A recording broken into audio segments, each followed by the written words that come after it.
Halo sahabat sains, welcome to Miss Maya channel.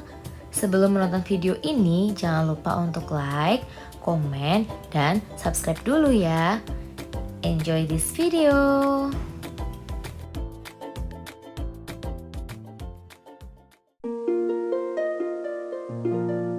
Halo sahabat sains, kembali lagi di channel YouTube Miss Maya. Pada video sebelumnya, kita telah membahas materi kalor pada mata pelajaran fisika kelas 11 kurikulum merdeka. Nah, pada video kali ini kita akan latihan soal bab ini ya, terdiri dari 10 soal.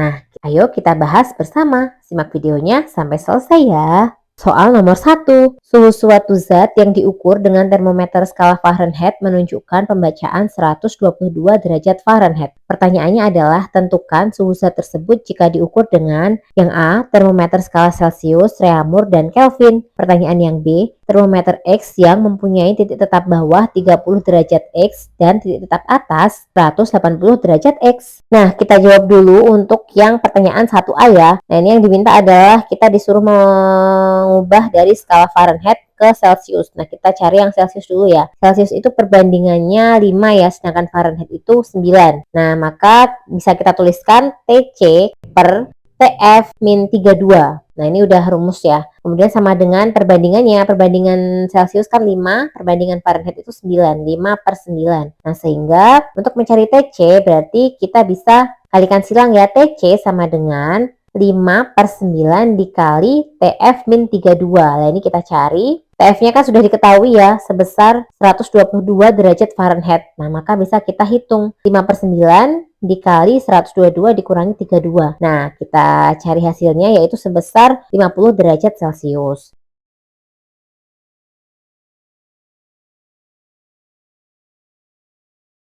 Nah, untuk yang selanjutnya itu diubah ke skala Reaumur. Jadi yang 50 derajat Celcius tadi kita ubah ke Reaumur ya. Nah, berarti bisa kita tuliskan TC per TR sama dengan, nah TC itu kan suhu pada Celcius ya. Nah, itu perbandingannya adalah 5, sedangkan pada Reaumur perbandingannya 4. Jadi TC per TR sama dengan 5 per 4. Nah, karena yang ditanyakan adalah derajat Reaumur, maka TR sama dengan, nah ini bisa kita kalikan silang. TR sama dengan berarti 4 per 5 dikali TC ya. Nah, ini kita masukkan TC-nya tadi sebesar 50 derajat. Berarti 50 dibagi 5 itu 10. 10 dikali 4, 40. Jadi hasilnya adalah 40 derajat Reaumur. Nah, kemudian untuk 50 derajat Celcius ini kita ubah ke Kelvin. Nah, rumusnya Kelvin itu untuk mencari suhu Kelvin berarti TK sama dengan TC ditambah 273. Nah, ini udah ketetapan ya, memang nilainya segini. TC-nya itu adalah sebesar 50 derajat Celcius, kemudian ditambahkan 273. Jadi hasilnya adalah 323 derajat Kelvin. Nah, ini ya. Oke, sekarang kita jawab pertanyaan yang B. Nah, ini gambarnya seperti ini ya. Yang diketahui kan tadi derajat Fahrenheit ya, 120 derajat Fahrenheit itu berapa derajat X gitu kan. Nah, ini kita harus mengetahui dulu titik tetap bawah dan juga titik tetap atasnya. Nah, kita tahu bahwa titik tetap bawah dari derajat Fahrenheit itu adalah sebesar 32 derajat Fahrenheit, sedangkan titik tetap atasnya yaitu sebesar 212. Nah, ini kita gambarkan. Kemudian untuk derajat X-nya, titik tetap bawahnya itu sebesar 30 derajat X, sedangkan titik tetap atasnya sebesar 180 derajat X. Nah, yang ditanyakan 122 Fahrenheit ini berapa derajat X? Nah, gitu kan. Nah, ini pakai perbandingan ya. Skala yang diketahui atau TF-nya itu dikurangi sama skala bawah, titik tetap bawah dari derajat Fahrenheit-nya yaitu 32. Kemudian dibagi rentang skalanya 212 dikurangi 32. Nah, sama dengan, nah ini yang X ya, berarti TX dikurangi 30, kemudian 180, titik tetap atasnya dikurangi sama titik tetap bawahnya, atau rentangnya mereka itu berapa, nah itu dikurangi. Udah ya, kemudian kita tuliskan TF min 32, nah ini 212 dikurangi 32 itu 180, kemudian 180 kurangi 30, 150. Nah, ini kita masukkan angka-angkanya, kemudian diperoleh hasil TX sama dengan 7,5 per 9 dikali TF min 32 ditambah 30.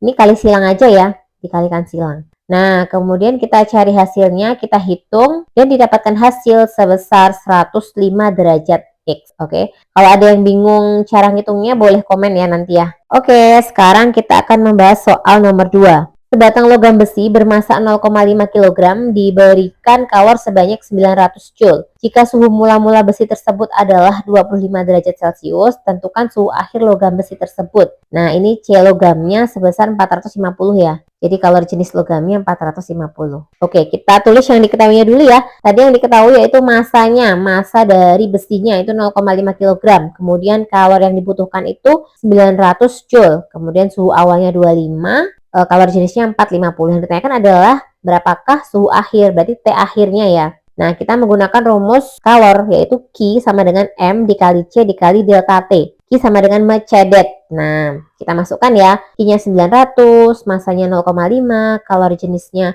450, delta T-nya yang ditanyakan. Nah, kemudian kita hitung. Nah, berarti diperoleh hasil delta T sebesar 4. Nah, ini bukan jawabannya, belum jawabannya karena ini masih dalam bentuk delta T. Delta T itu adalah perubahan suhu. Nah, sedangkan yang ditanyakan adalah T akhirnya. Nah, untuk mengetahui T akhir, maka kita bisa mencari delta T. Rumus delta T itu adalah T akhir dikurangi T awal. Delta T-nya 4, T akhirnya itu yang ditanyakan, T awalnya 25. Berarti untuk mencari T akhir, maka 25 ditambah 4. Jadi T akhirnya adalah sebesar 29 derajat Celcius. Soal nomor 3. Suatu wadah berisikan air sebanyak 100 gram dengan suhu 40 derajat Celcius. Kemudian besi panas bermassa 400 gram dan bersuhu 70 derajat Celcius dimasukkan ke dalam air tersebut. Tentukan suhu campuran jika wadah diabaikan dalam penyerapan kalornya. Jadi ini menggunakan rumus asas Black ya. Jadi ada dua zat, kemudian digabung. Kemudian yang ditanyakan adalah suhu campurannya itu berapa gitu kan. Nah, kita tulis yang diketahuinya dulu. Massa airnya sebesar 100 gram. Ini kita ubah ke kilo ya.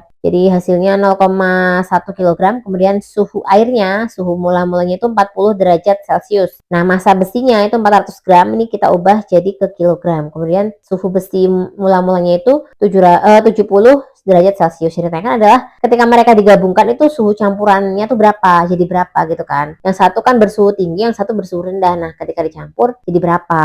Nah, kita menggunakan rumus asas Black yaitu Q terima sama dengan Q lepas. Siapa yang menerima? Yang menerima kalor adalah yang air, dia yang memiliki suhu rendah. Sedangkan yang melepaskan siapa? Yang melepaskan kalor. Nah, berarti yang melepaskan kalor adalah besinya karena besi memiliki suhu yang lebih tinggi ya. Nah, jadi MA itu adalah massa air, kemudian CA itu kalor jenis air, kemudian dikali delta T sama dengan MB itu massa besi, CB itu adalah kalor jenis besi, dan delta T itu adalah perubahan suhunya. Nah, ini kita masukkan angka-angkanya. Ini memang di soal tidak diketahui ya untuk kalor jenis dari air dan besi, namun kita sudah harus paham ya, kita bisa melihat tabel yang ada di buku. Nah, itu ada di situ tabelnya. Untuk kalor jenis air itu sebesar 4.200, sedangkan kalor jenis besi itu sebesar 450.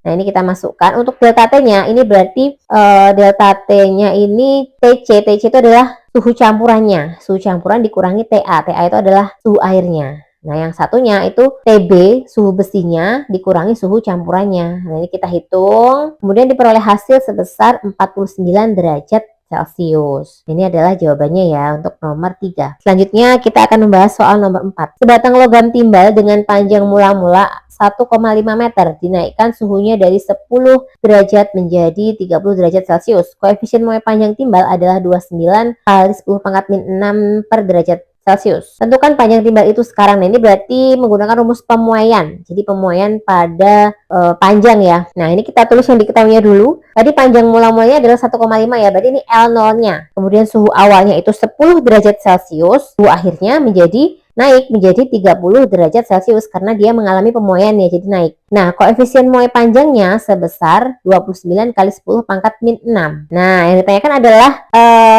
panjang timbalnya sekarang berapa? Berarti panjang akhirnya berapa? Ketika awalnya 1,5 terus dia memuai, nah jadi berapa tuh? Nah, kita bisa menggunakan rumus pemuaian ya, menggunakan rumus pertambahan panjang atau pemuaian, yaitu delta L sama dengan L0 dikali alfa dikali delta T. Delta L itu apa tuh? Pertambahan panjang. Nah, pertambahan panjang. Jadi L0-nya kita tahu sebesar 1,5, alfanya tahu 29 kali 10 pangkat min 6, delta T-nya tahu ya 30 dikurangi 10. Nah, ini kita hitung, kita cari, didapatkan hasil sebesar 0,00087 meter. Ini adalah delta L-nya. Ini belum jawabannya karena delta L itu adalah pertambahan panjangnya.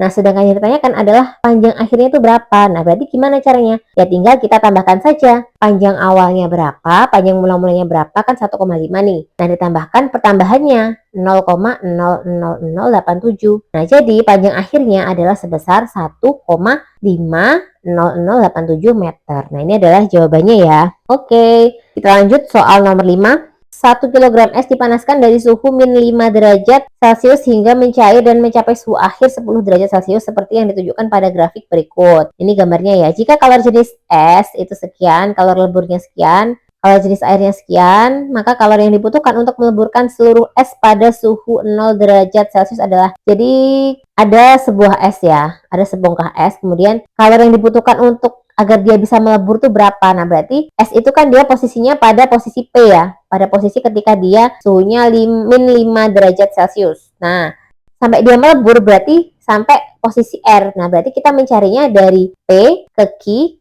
ke R. Jadi kita cari di situ ya. Oke, kita bisa tuliskannya diketahuinya dulu. Massa esnya yaitu 1 kg. Suhu pada posisi P itu min 5 derajat Celcius, suhu pada posisi Q itu 0 derajat Celcius, kemudian kalor jenis esnya itu 2100, kalor lebur esnya 336.000,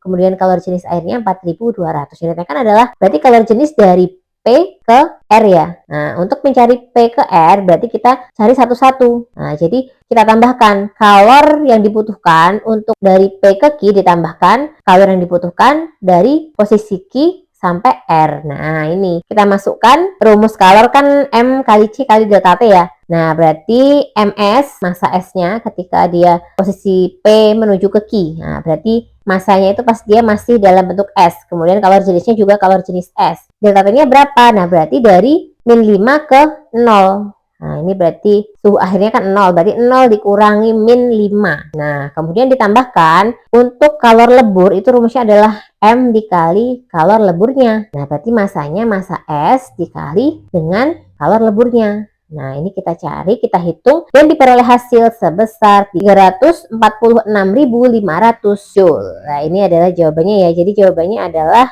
yang apa ini? Yang D ya. Oke, soal selanjutnya nomor 6. Potongan aluminium bermassa 200 gram dengan suhu 20 derajat Celcius dimasukkan ke dalam bejana yang berisi air sebanyak 100 gram dan pada suhu 80 derajat Celcius. Kita diketahui kalori jenis aluminium adalah 0,22, kalori jenis airnya 1, maka suhu akhir aluminium mendekati. Nah, ini kita tulis yang diketahuinya dulu ya. Massa aluminiumnya adalah 200 gram, kemudian suhunya adalah 20 derajat Celcius, kemudian massa air adalah 100 gram, suhu airnya itu 80 derajat Celcius. Nah, kalori jenisnya itu untuk aluminium 0,22 sedangkan air 1. Nah, yang ditanyakan adalah suhu akhirnya berapa. Nah, ini adalah sama ya kayak yang sebelumnya tadi ya. Dia menggunakan rumus asas Black, yaitu Q lepas sama dengan Q terima. Jadi yang melepaskan kalor itu adalah yang suhunya lebih tinggi. Yang mana? Berarti yang air. Ya, karena air memiliki suhu 80, sedangkan aluminium memiliki suhu 20. Jadi yang melepaskan itu yang airnya. Berarti M air dikali C air dikali delta T pada air sama dengan massa dari aluminium dikalikan kalor jenis aluminium dikalikan delta T dari aluminium. Nah, ini kita cari ya. Kita hitung seperti yang sudah terlihat pada gambar ya. Nah, ini diperoleh hasil suhu sebesar 61,66 derajat Celcius. Nah, ini kita bulatkan ya, jadi 62 derajat Celcius. Jadi jawabannya adalah yang C ya. Oke, soal nomor 7. Sebuah bola logam dengan luas 0,12 meter persegi dan bersuhu 50 derajat Celcius digantung dengan benang dan ditempatkan pada ruangan yang bersuhu 25 derajat Celcius. Jika koefisien konveksi pada proses ini sebesar 6 watt per meter persegi derajat Celcius, maka laju aliran kalornya adalah sebesar. Nah, ini kita mencari laju aliran kalor konveksi. Nah, kita tulis yang diketahuinya dulu ya, yaitu luasnya. A-nya itu sebesar 0,12. Kemudian delta T-nya itu 25 karena suhu akhir dikurangi suhu awal ya. 50 kurangi 25. Kemudian H itu adalah apa? Koefisien konveksinya itu adalah sebesar 6. Yang ditanyakan adalah laju aliran kalornya. Q per T-nya berapa? Nah, Q per T, kita jawab ya. Q per T rumusnya sama dengan H dikali A dikali delta T. Tinggal kita masukkan saja. H-nya 6, kemudian A-nya 0,12, delta T-nya adalah 25. Nah, hasilnya yaitu sebesar 18 watt. Jadi jawabannya adalah yang C ya. Oke, lanjut soal nomor 8. Tabel berikut ini menunjukkan data koefisien muai panjang atau alfa, panjang awal atau L0, dan suhu awal atau T1-nya dari 5 batang logam yang dipanaskan hingga mencapai suhu 100 derajat Celcius. Pertambahan panjang terbesar terjadi pada logam. Nah, ini jadi ada 5 buah logam yang masing-masing koefisien muai panjangnya diketahui dan juga panjang awalnya diketahui. Nah, ini dipanaskan, dia suhu awalnya juga sama ya. Dia memiliki suhu awal yang sama yaitu sebesar 50 derajat. Dipanaskannya juga dipanaskan dengan suhu yang sama yaitu sebesar 100 derajat. Jadi delta T-nya adalah 100 dikurangi 50. Jadi delta T-nya 50. Nah, ini kita berarti semuanya diketahui ya bahwa delta T-nya sama, perubahan suhunya sama yaitu 50.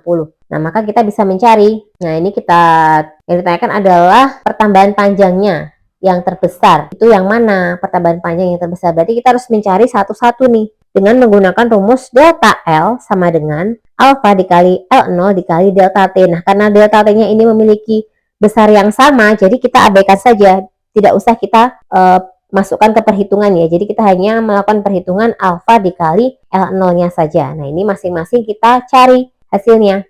Nah, untuk K diperoleh hasil untuk logam K kan dia memiliki koefisien muai panjang sebesar 2,9 kali 10 pangkat min 5 ini ya. Jadi dikalikan sama L0-nya, panjang mula-mulanya yaitu sebesar 1. Nah, hasilnya yaitu 2,9 kali 10 pangkat min 5. Dan seterusnya, begitu pula dengan logam yang L, M, N, dan O. Ini masing-masing dihitung. Nah, ternyata nilai terbesar dari kelima logam tersebut adalah logam yang O, yaitu sebesar 3,375 kali 10 pangkat min 4. Jadi jawabannya adalah yang E ya. Oke, next soal nomor 9. Jendela kaca pada siang hari bersuhu 32 derajat Celcius, luasnya 6.000 cm persegi. Pada malam hari luasnya ternyata menyusut 0,96 cm persegi. Jika koefisien muai panjang kaca adalah 8 kali 10 pangkat min 6, maka suhu pada malam itu adalah, jadi ini kita menggunakan rumus pemuaian juga. Tapi ini yang ditanyakan adalah suhunya, suhu pada malam itu, berarti suhu ketika penyusutan, suhu akhirnya. Nah, T saat menyusut. Nah, kita tulis yang diketahuinya dulu. A-nya yaitu A itu apa tadi? Luasnya. Luasnya itu sebesar 6.000. Delta A-nya sebesar 0,96. Alfanya 8 kali 10 pangkat min 6. Nah, karena ini adalah dia muai luas, maka untuk mencari pemuaiannya berarti kita harus mengetahui koefisien muai luasnya atau betanya. Nah, beta ini nilainya adalah 2 kalinya alfa. Jadi kalau alfanya diketahui 8 kali 10 pangkat min 6, berarti betanya itu adalah 2 kalinya alfa. Nah, 2 dikali 8 kali 10 pangkat min 6. Hasilnya yaitu 16 kali 10 pangkat min 6 ya. Nah, ini kita tulis untuk rumus delta A atau ketambahan luas, pemuaian luas itu delta A sama dengan A0 dikali beta dikali delta T. Kita masukkan saja angkanya. Delta A-nya yaitu 0,96, kemudian A0-nya 6.000, kemudian betanya 6 kali 10 pangkat min 6, delta T-nya adalah yang ditanyakan. Nah, kita masukkan, kemudian kita kalikan, diperoleh hasil sebesar 10 derajat Celcius. Nah, ini adalah suhu, perubahan suhunya. Jadi perubahan suhunya adalah 10 derajat Celcius. Nah, padahal kita tahu bahwa suhu dia pada saat siang itu adalah 32 derajat. Berarti suhu awalnya itu 32. Kemudian menyusut menjadi 10. Berarti suhu akhirnya berapa? Nah, berarti tinggal mengurangkan saja. 32 dikurangi 10. Yaitu sebesar 22 derajat Celcius. Jadi jawabannya adalah yang B ya. Oke, soal terakhir. Soal nomor 10. Sebuah kalorimeter yang memiliki kapasitas kalor 32 diisi 100 gram alkohol pada suhu 25. Ke dalam kalorimeter tersebut kemudian dimasukkan 200 gram timah putih yang bersuhu 100. Jika suhu kalorimeter dan alkohol naik menjadi 32,5 derajat Celcius, maka kalori jenis alkohol tersebut adalah, nah ini berarti